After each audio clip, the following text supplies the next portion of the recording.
Auto drivers union joint action committee ఆధ్వర్యంలో రేపు అంటే 7వ తారీఖు నుంచి నిరవధికంగా సమ్మె చేద్దామని చెప్పి నిర్ణయించడం జరిగింది.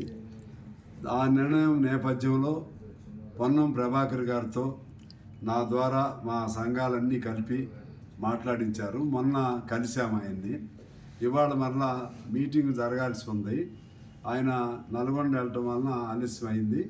ఆయన ఇప్పుడు ఫోన్లో మాట్లాడి ఖచ్చితంగా మరలా 10వ తారీఖు అట్లా కూర్చుందాము, సమస్యలు పరిష్కారం చేసుకుందామని చెప్పి వారు చెప్పడం జరిగింది. వారిపైన విశ్వాసంతో ఖచ్చితంగా ఆటో వారి సమస్యలు పరిష్కారం చేస్తారనేటువంటి ఆశతో మేము అందరం కూడా ఈ జాయింట్ యాక్షన్ కమిటీ అన్ని సంఘాల వాళ్ళు ఉన్నారు, వాళ్ళందరూ కూడా ఒక నిర్ణయానికి వచ్చారు. మనం కూడా ప్రభుత్వానికి అవకాశం ఇవ్వాలి, ఇచ్చి 1-2 సార్లు సంప్రదింపులు జరపాలి. ఇవాళ ఈ పిలుపు ఇవ్వబట్టే ప్రభుత్వం ఈ మేరకు స్పందించింది. రేపు 7వ తారీఖు సమ్మె అనబట్టే మంత్రి గారు ఈ సమస్యల పట్ల నేను పరిష్కారం చేస్తానని ముందుకు రావడానికి అవకాశం కలిగింది ఈ సమ్మె పిలుపు ఇవ్వటం వలన. అందువలన సమ్మె అనేది హక్కు, ప్రజల హక్కు. ఉద్యమం కానీ ఆందోళన కానీ వాళ్ళ సమస్యలు వచ్చినప్పుడు చేయటం అనేది ప్రజల హక్కు. ఆ క్రమంలోనే ఇక్కడ ఇవాళ ఈ మహాలక్ష్మి పేరుతో బస్సులు దాన్ని వద్దని వీళ్ళేం అంటలేదు. కానీ దానివల్ల నష్టపోయిన ఆటో డ్రైవర్ని ఎలా ఆదుకుంటారో దానికి ప్రత్యామ్నాయం చూపెట్టమని అడుగుతున్నారు. అదేవిధంగా వాళ్ళు సంవత్సరానికి ఇస్తామన్నటువంటి 15,000 రూపాయలు అవి ఇవ్వాల్సిన బాధ్యత ఉంది. 50 ఏళ్ళ తర్వాత వీళ్ళని వృద్ధాప్య పెన్షన్లో అవకాశం కల్పించాలి.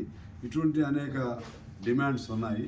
వీళ్ళని కూడా పేదవాళ్ళ కింద పరిగణించి వీళ్ళకి సొంత ఇంటి అవకాశం కల్పించాలి, రేషన్ కార్డులు అవి అవకాశం కల్పించాలి, వాళ్ళ పిల్లలకి విద్యా అవకాశాలు కల్పించాలి. అదే పద్ధతుల్లో ఒక ట్రాన్స్పోర్ట్ కార్పొరేషన్ అనే దాన్ని ఒకటి ఏర్పాటు చేయాలి. ఇప్పుడు అమాలీలకి ఒక కార్పొరేషను, భవన నిర్మాణ కార్మికులకు ఒక కార్పొరేషన్ లాగా ఈ మోటార్ ఫీల్డ్లో పనిచేసేటువంటి క్యాబు ఆటో, లేకపోతే ఆటోల్లో డిఫరెంట్ ఆటోలు ఉన్నాయి, వీళ్ళందరికీ కలిపి వాళ్ళ సంక్షేమం చూడటం కోసం సంక్షేమ ఒక బోర్డుని ఈ మోటార్ ఫీల్డ్ వాళ్ళందరూ కూడా ఏర్పాటు చేయాలని మేము డిమాండ్ చేస్తున్నాం. వీటన్నిటిపైన మధ్యలో రేపు 10వ తారీఖున మంత్రి గారితో చర్చిస్తాం. అవసరం అనుకుంటే మంత్రి గారు మేము కలిసి కోదండరామ్ గారిని కూడా పిలుస్తున్నాం, వారు కూడా వస్తామన్నారు. అలాగే కోదండరామ్ గారు, నేను, మంత్రి గారు అంటే మేము ప్రజాప్రతినిధులుగా ఈ సంఘాల ప్రతినిధులందరితో కలిపి చేస్తాం. చివరిలో అవసరం అయితే ముఖ్యమంత్రి గారిని కూడా కలుస్తానికి ప్రయత్నం చేసి ఈ సమస్యల్ని సానుకూలంగా 100కు 100 డిమాండ్స్ పెడితే 100 పరిష్కారం అవుతాయని కాదు, కానీ కొన్ని పరిష్కారం అవుతూ ఉంటే అదొక రిలీఫ్గా ఉపశమనం లాగా ఉంటుంది. ఆ విధంగా క్రమేపీ ఈ డిమాండ్స్ అన్ని పరిష్కారం అయ్యే వరకు కూడా ఈ ఆందోళన సమ్మె రూపంలోనే కాకపోవచ్చు, మరో రూపంలో ఈ ఆందోళన కొనసాగుతూ ఉంటుంది.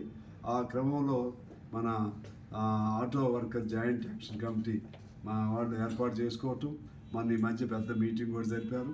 ఆ విధంగా స్టెప్ బై స్టెప్ చేస్తూ ఉంటే మనకి హక్కులకి రక్షణ జరుగుతుందని భావిస్తూ ప్రభుత్వం ప్రభాకర్ గారికి నేను కృతజ్ఞతలు తెలియజేస్తూ వారు మాట మీద మేము ఈ సమ్మెను విత్డ్రా చేస్తున్నాం.